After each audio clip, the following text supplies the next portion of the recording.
Question: how can Islam be called the religion of peace when it was spread by the sword?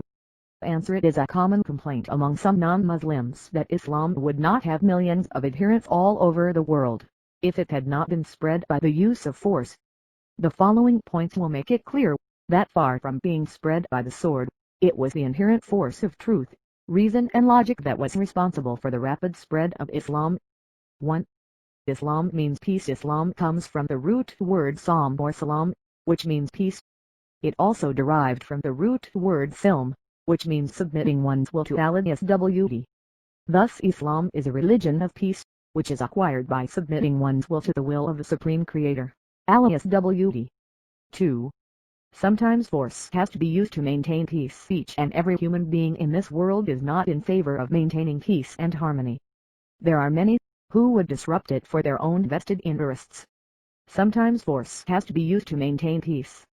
It is precisely for this reason that we have the police who use force against criminals and anti-social elements to maintain peace in the country. Islam promotes peace. At the same time, Islam exhorts its followers to fight where there is oppression. The fight against oppression may, at times, require the use of force. In Islam, force can only be used to promote peace and justice. 3. Opinion of historian Delay The best reply to the misconception that Islam was spread by the sword is given by the noted historian Delay in the book Islam at the Crossroads, page 8. History makes it clear, however, that the legend of fanatical Muslims sweeping through the world and forcing Islam at the point of the sword upon conquered races is one of the most fantastically absurd myths that historians have ever repeated. 4. Muslims ruled Spain for 800 years. The Muslims in Spain never used the sword to force the people to convert. Later the Christian Crusaders came to Spain and wiped out the Muslims. There was not a single Muslim in Spain who could openly give the adhan, that is the call for prayers. 5. 9 million Arabs are Coptic Christians. Muslims were the lords of Arabia for 1400 years. For a few years the British ruled, and for a few years the French ruled. Overall, the Muslims ruled Arabia for 1400 years. Yet today, there are 9 million Arabs who are Coptic Christians, i.e. Christians since generations. If the Muslims had used the sword, there would not have been a single Arab who would have remained a Christian. 6. More than 80% non-Muslims in India. The Muslims ruled India for about 1,000 years. If they wanted, they had the power of converting each and every non-Muslim of India to Islam. Today more than 80% of the population of India are non-Muslims. All these non-Muslim Indians are bearing witness today that Islam was not spread by the sword. 7. Indonesia and Malaysia. Indonesia is a country that has the maximum number of Muslims in the world. The majority of people in Malaysia are Muslims. May one ask, which Muslim army went to Indonesia and Malaysia? 8. East coast of Africa. Similarly, Islam has spread rapidly on the east coast of Africa. One may again ask, if Islam was spread by the sword, which Muslim army went to the east coast of Africa? 9.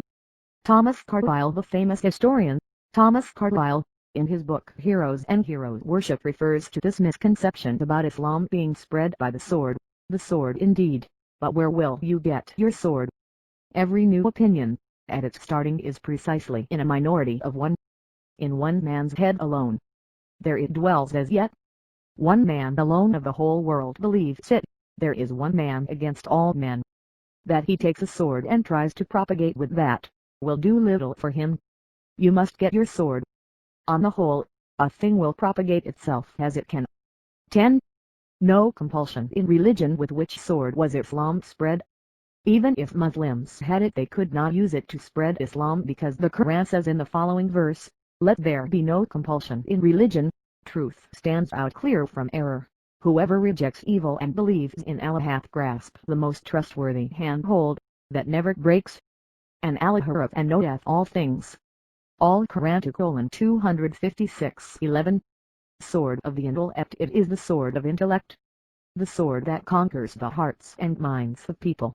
The Quran says in Surah Al-Nahl, chapter 16, verse 125, "Invite all to the way of thy Lord with wisdom and beautiful preaching, and argued with them in ways that are best and most gracious." Al-Quran 16:125-12.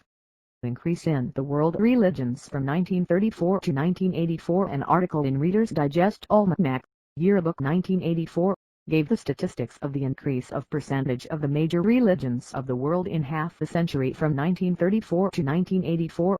This article also appeared in the Plain Truth magazine. At the top was Islam, which increased by 235%, and Christianity had increased only by 47%.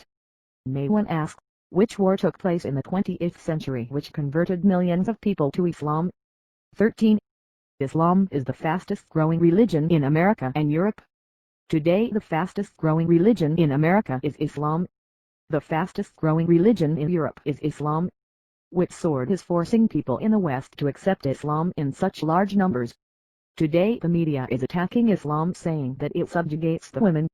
Do you know, out of those accepting Islam in America and Europe, 2/3 of them are women. If Islam subjugates the women, why are the American women, why are the European women accepting Islam? Who is forcing them? 14. Dr. Joseph Adam Pearson. Dr. Joseph Adam Pearson rightly says, people who worry that nuclear weaponry will one day fall in the hands of the Arabs, fail to realize that the Islamic bomb, the bomb of peace, has been dropped already. It fell the day Muhammad Piba was born.